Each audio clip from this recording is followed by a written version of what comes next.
ایک سوال یہ ہے کہ حج کے دوران حاجیوں کے لیے بہت ساری چیزیں وہاں پروہیبیٹڈ ہیں. ان میں سے 3 کا بطور خاص قرآن میں ذکر آیا ہے. نمبر 1 رفث، نمبر 2 فسق اور نمبر 3 جدال. ان ممنوعات کی حکمت پر روشنی ڈالیے. ہاں دیکھیے، حج و عمرہ کے درمیان بہت ساری چیزیں ایسی ہیں جن کو کرنا پوری طرح منع ہے، یعنی ممنوع ہے، پروہیبیٹڈ ہے. ان میں سے قرآن کی ایک آیت اس طرح ہے کہ الحج اشہر معلومات فمن فرض فیہن الحج فلا رفث ولا فسوق ولا جدال. تو اللہ تعالیٰ یہ کہتے ہیں کہ حج کے مہینے تم کو معلوم ہے، تو ان مہینوں میں جو لوگ اپنے اوپر حج کو مقرر کر لیں تو پھر ان کے لیے نہ رفث ہے، نہ فسق ہے اور نہ ہی جدال ہے. رفث کا مطلب ہوتا ہے آبسینیٹی، جس کی انتہا ہے سیکشول انٹرکورس، تو یہ ہوا رفث.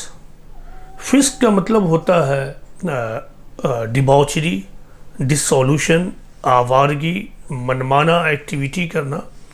فسق کے مفہوم کو استاذ مولانا وحید الدین خان نے بڑے خوبصورت انداز میں ایکسپلین کیا ہے. وہ کہتے ہیں کہ فسق کا معنی تقریباً وہی ہے جسے ہم اردو میں کہتے ہیں کہ اس نے شرافت کا جامہ اتار پھینکا. اس نے شرافت کا جامہ اتار پھینکا، تو یہ فسق ہے. اور جدال کا مطلب ہوتا ہے لڑائی جھگڑا.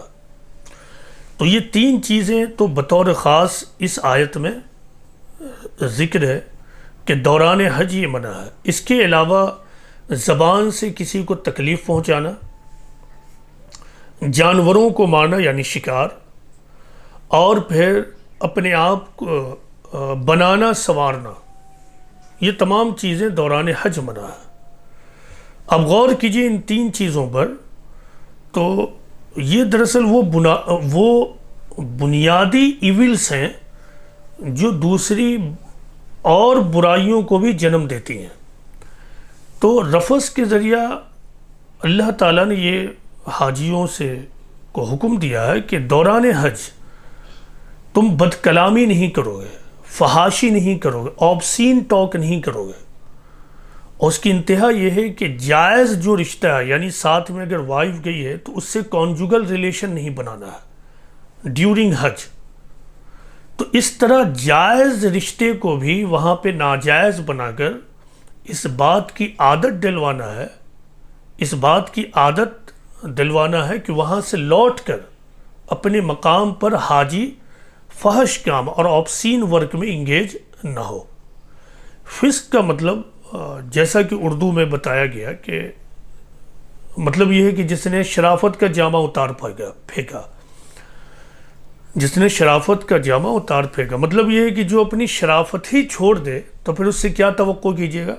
وہ تو ہر طرح کی برائی کرے گا، اور پھر ہر طرح کی برائیوں کو وہ جسٹیفائی بھی کرے گا، یعنی برائی بھی کرے گا اور پھر اس کو جسٹیفائی بھی کرے گا. تو یہ منع کر دیا گیا کہ وہاں فسق نہیں کرنا ہے، یعنی آوارہ پن، منمانہ کام، جو من چاہا وہ کر لیا. اسی طرح جدال، لڑائی جھگڑا، یہ منع کر دیا گیا. چونکہ دیکھیے حج کے دوران پوری دنیا سے مرد اور عورت جمع ہوتے ہیں، تو اپنے مقام کے مقابلے میں اس بات کا زیادہ امکان ہوتا ہے کہ آدمی ان چیزوں میں انگیج ہو جائے، ایک ساتھ بیٹھ کر رفث کرنے لگے، جدال میں پڑ جائے، یعنی لڑائی جھگڑا کرنے لگے، چونکہ ایک سے دوسرے کو تکلیف پہنچ سکتی ہے، یا فسق کرنے لگے. تو اس سے منع کر دیا گیا. یہاں تک کہ جدال کا معاملہ یہ ہے کہ یہاں تک کہ یہ منع بھی کیا گیا کہ کوئی اپنی زبان سے بھی کسی کو تکلیف نہ پہنچائے، ٹھیک. اور اسی طرح کوئی شکار نہ کرے. صرف وہاں جو ہارمفل اینیملز ہیں جو اٹیک کرنے کے لیے آ جائے اسے مارنے کا حکم. اس کے علاوہ کسی بھی اینیمل، اور قربانی کے جانور کو قربانی کرنا، اس کے علاوہ کسی بھی اینیمل کو ہارم پہنچانا حرام ہے ڈیورنگ حج. تو عام حالت میں بھی کسی اینیمل کو ہارم پہنچانا حرام ہے، وہاں پہ اس کو مبالغے کے ساتھ، شدت کے ساتھ کروانا، تاکہ لوٹنے کے بعد وہ اینیملز کے لیے ہارمفل نہ رہے۔ تو صرف شکار ہی منع نہیں ہے، بلکہ اگر کوئی شخص کسی دوسرے شخص نے شکار کیا اور وہ شکار کا گوشت بطور گفٹ لا کر دے تو اسے ایکسیپٹ بھی کرنا حرام ہے۔ تو اتنی زیادہ شدت اختیار کی گئی ہے۔ اسی طرح جو حاجی ہیں وہ اپنے ناخن کو نہیں کاٹیں گے، بال نہیں تراشیں گے، خوشبو نہیں لگائیں گے، تیل نہیں لگائیں گے، یعنی کوئی بھی کام اس وجہ سے کہ آدمی اپنے آپ کو بیوٹیفل بنائے سنورائے، تو یہ تمام چیزیں منع ہے۔ ایک حدیث ہے کہ پیغمبر اسلام سے پوچھا گیا کہ حاجی کون ہے، حاجی کون ہے؟ تو پیغمبر اسلام نے کہا کہ بکھرے ہوئے بال اور غبار آلود۔ بات پکڑ رہے ہیں؟ بکھرے ہوئے بال اور غبار آلود، یعنی وہ شخص جو وہاں جا کر اپنے آپ کو بالکل فنا کر دے، جو خدا میں اس طرح گم ہو کہ وہ اپنے آپ میں نہ رہے۔ تو یہ اس بات کی علامت ہے کہ ایک آدمی اپنے مقام پر لوٹ کر خدا کے لیے جیے گا، غیر ضروری کام میں، نان ایسینشیل ایکٹیویٹیز میں اپنے آپ کو انگیج نہیں کرے گا، وہ اپنے آپ کو ویسٹ ہونے سے بچائے گا۔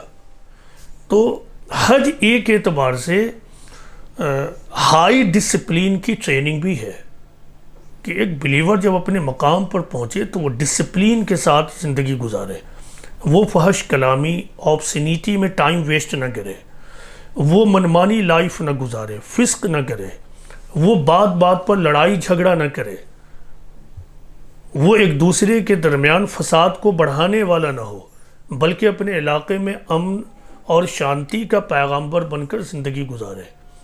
انسان تو دور ہے، وہ اینیملز کو بھی ہارم پہنچانے سے اللہ سے ڈرے اور اپنے وقت کو بے جا بناؤ اور سنگار میں نہ ویسٹ کرے۔